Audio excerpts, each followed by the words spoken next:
سڵاوتان لێبێ و ئەم کاتتان باش. من سروود خورشید لە کەناڵی ئاسۆی زانکۆ لە خزمەتی ئێوەی خۆشەویستین بۆ باسکردنی کەمترین کۆنمرە وەرگیراوەکان سەبارەت بە زانکۆ پەیمانگاکانی هەرێمی کوردستان. تا بزانین لە ساڵی خوێندنی 2022-2023 کەمترین کۆنمرە وەرگیراوەکان بە زانکۆڵایەن پارالێل ئێواران چەند بووە. ئێوەی خۆشەویستیش ئەتوانن ئەم داتاوزانیاریانە وەکو بناغە و بنچینە و بەرچاوڕوونیەک لە پڕکردنەوەی فۆرمی زانکۆڵایەن بۆ ساڵی خوێندنی 2023-2024 بەکاری بێنن. ئێمە لە درێژەی ڤیدۆکانمانە ئەمانەوێ باسی زانکۆی گەرمیان بۆ ئێوەی خۆشەویست بکەین و لەم ڤیدۆیەشە باسی کۆلێژی زانست بۆ ئێوەی خۆشەویست دەکەین.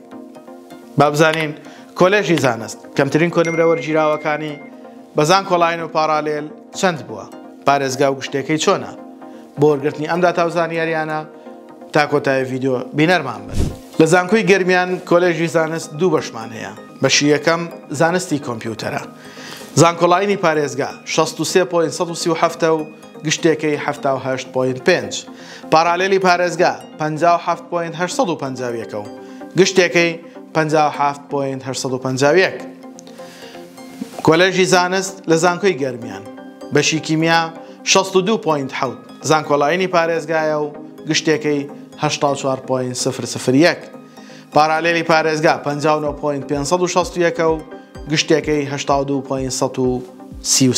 قوتابیان خوێندکارانی عزیز، ئەوەی کە باسمان کرد کەمترین کۆنمرە وەرگیراوەکان بوو لە کۆلێژی زانست لە زانکۆی گەرمیان.